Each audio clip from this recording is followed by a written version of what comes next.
Welcome to Mentally Stronger, the podcast where with every episode, we're learning practical ways to let go of stress and struggles, grow our mental strength, and live a happier, healthier, more meaningful life.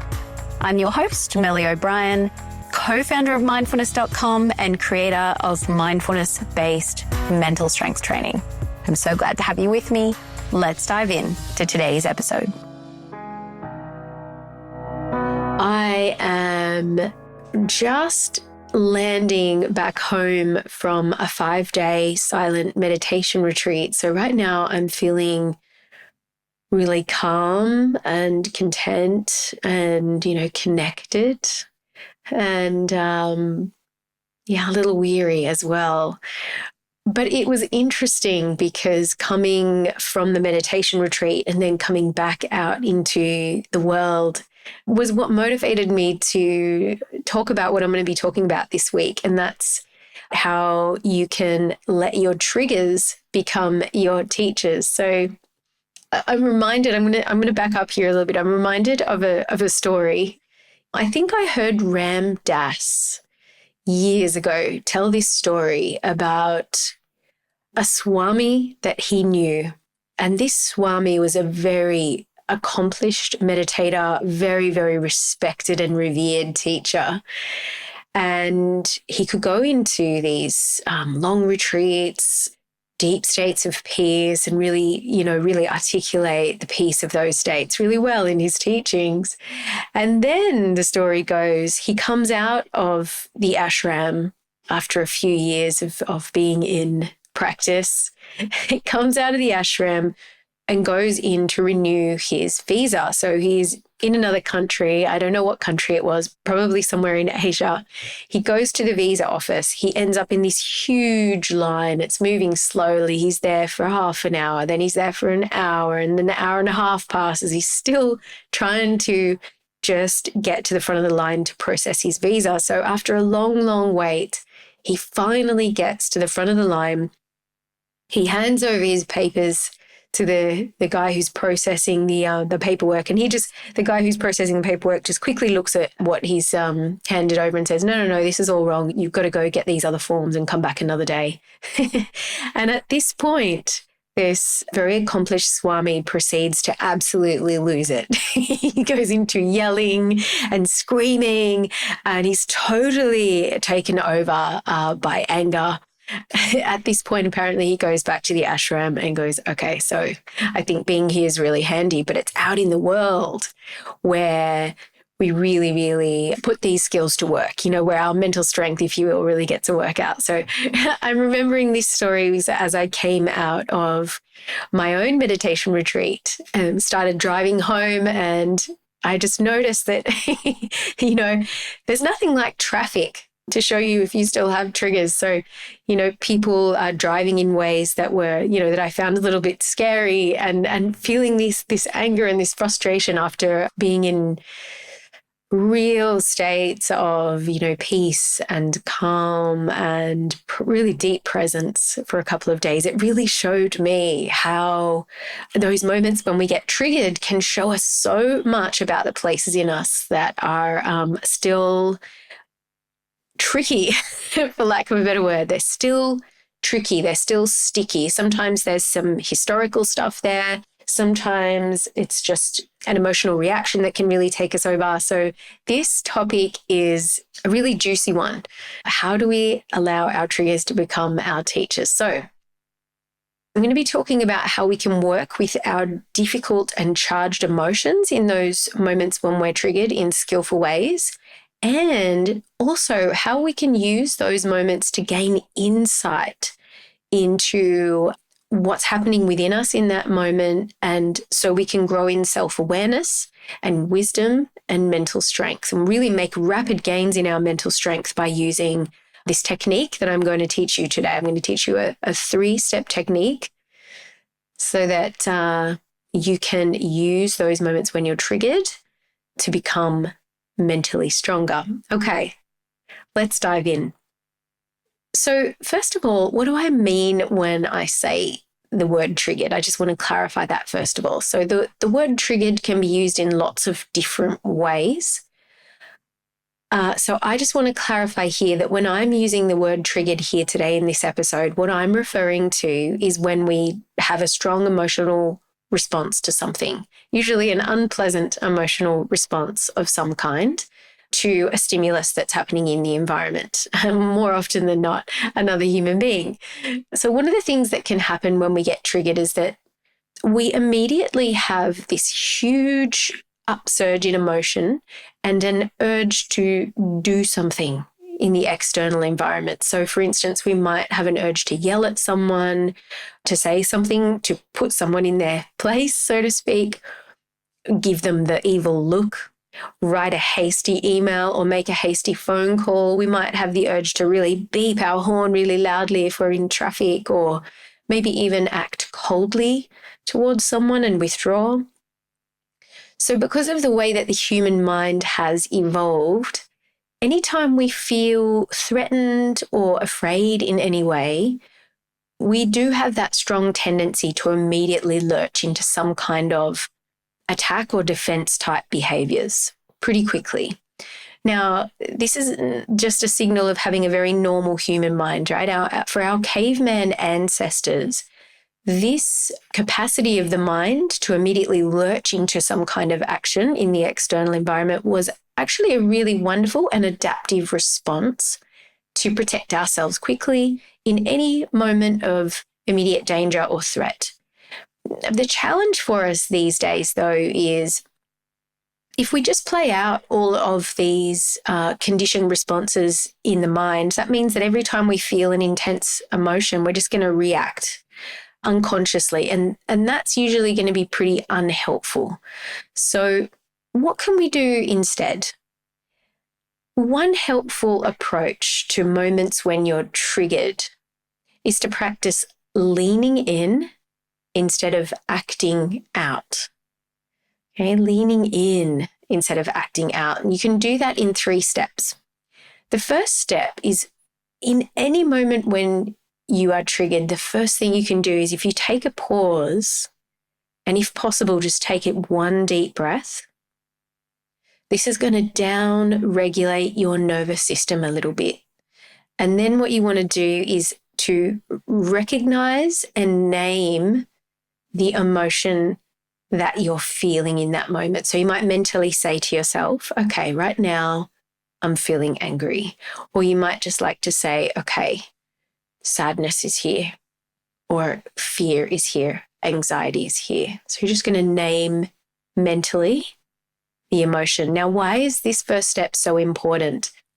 So when you feel threatened or scared in any way, whether it's because of a rude comment someone said, someone pulling out in front of you in traffic, an argument, a misfortune, okay, when you're threatened or scared in any way, a part of the brain called the amygdala automatically activates the fight or flight response. Okay, so if you've ever felt such a strong emotional reaction to something that you felt so out of control and reactive, this happens because the part of your brain that controls your ability to reason and think clearly and objectively actually gets hijacked by the amygdala, right? So when you have a strong emotion like fear, anxiety, or anger, or any moment when you're triggered and that activates the brain's fight or flight response, you do what's called flipping your lid, right? So the amygdala disables the brain's frontal lobes, the more evolved part of your brain, or what some people call the smart part of the brain. So you flip your lid, the frontal cortex goes offline, the frontal lobes go offline, and then you can't think clearly or make rational decisions or control your responses anymore. Control has been hijacked by the amygdala, right? So early humans were exposed to the constant threat of being harmed or killed by predators or other tribes. So to improve the chances of survival, the fight or flight response evolved, and it's this automatic response to danger that allows your amygdala to hijack the rest of your brain. The frontal lobes go offline so that you can react without thinking. It sends out signals to release stress hormones to prepare your body to fight or run away. Because this is not always adaptive, because when somebody says a rude comment to you, it's not the same as a saber-toothed tiger running at you at full speed, right? So we can make a choice in that moment to take a deep breath and name the emotion, or what psychiatrist Dan Siegel likes to call the name it to tame it technique. And when we do that, we're training in calming the amygdala, signaling to it that it's okay to go out of fight or flight now. And it brings the smart part of the brain back online. Research shows that by mentally noting or labeling a difficult emotion, you can actually experience a reduction in the intensity of the emotion by up to 50%. But it also, more importantly, brings those frontal lobes back online so that you're now less reactive. You can think more clearly and you can actually respond instead of reacting. And, if we're reacting, we might end up doing or saying things we might regret later. But now we can respond intentionally. First step, take a breath in, name the emotion mentally. Simple practice, but a lot of power behind it. Okay, so the second step is to investigate what's happening within us with an attitude of kindness and curiosity. Instead of acting out, we're now leaning into what's happening and seeing what we can find out about why we're feeling what we're feeling. So we might mentally ask ourselves in this step, what's going on for me right now that's brought up these feelings? Or what kinds of thoughts am I having in this moment that might be affecting how I'm feeling, why I'm feeling triggered? Are those thoughts true? We might ask ourselves other questions like, are there needs of mine that are not being met in this moment? What events have led to me feeling this way? We can ask ourselves any number of questions, but the point here is just to mentally take a pause and just inquiring with ourselves, basically, why am I feeling what I'm feeling right now? And just seeing if there's any wisdom or insight that you can take with you. Third step, be self-compassionate. So in this third step, the attitude that we want to bring to ourselves in this moment is a sense of nurturing and kindness. Instead of being judgmental with ourselves or harsh or critical with ourselves in the moments when we're triggered, which is a strong tendency for a lot of us, we're switching the focus to self-compassion. So we might even like to say something to ourselves mentally again, like, oh, this is hard. May I be kind to myself in this moment. If we can bring an attitude of kindness and compassion to ourselves in the moment when we're triggered, it actually soothes our nervous system, calms our mind, and gives us back the mental space and composure to take wise and skillful action if there's action needed. Self-compassion actually triggers our body's soothing system. It further down regulates that stress response. It even releases a powerful squirt of oxytocin into the body, which is the love drug. It's often called oxytocin or the cuddle hormone. This reduces cortisol and calms cardiovascular stress. So you can speak to yourself in a really gentle and kindly voice. Oh, this is hard. May I be kind to myself in this moment? Or you can also bring a hand to the part of your body. You could just bring it to your heart, or you can place it on the part of your body where you might be feeling the emotion the most. It might be in the belly or even the head. It's like giving yourself a soothing touch and a soothing tone, bringing yourself kindness and compassion in the moment when you need it the most. So my invitation for mental strength practice this week is this. Every time you get triggered, I invite you to give this a try. Try leaning in instead of acting out. starting with even really small annoyances and irritations can be really helpful to build your skills for when the bigger moments come along to challenge you. So the next time someone says something insensitive, lets you down, is late, cuts in traffic, rubs you up the wrong way, practicing those 3 steps. Step 1, take a breath and then name the emotion mentally. Okay, stress is here. 2, investigate with curiosity and kindness. Why might I be feeling what I'm feeling right now? And 3, be self-compassionate. Oh, gosh, this hurts. May I be kind to myself in this moment. After you take these 3 steps, there may be some action you need to take, a conversation you need to have, or an action you need to take. And maybe there won't be, right? Maybe there's something you can do, maybe there's not. But either way, using these 3 steps as a framework, you can meet these moments with more awareness, curiosity, and inner strength. And you can take that strength with you into the next moments of your life.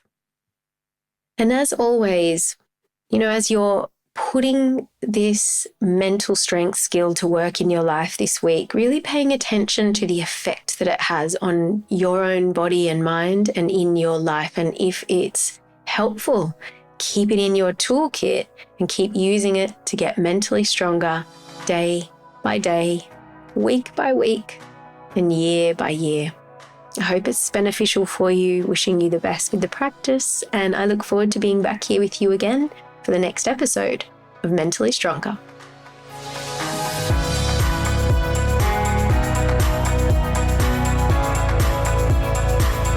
If you know someone who you think might benefit from listening to this episode, share it with them.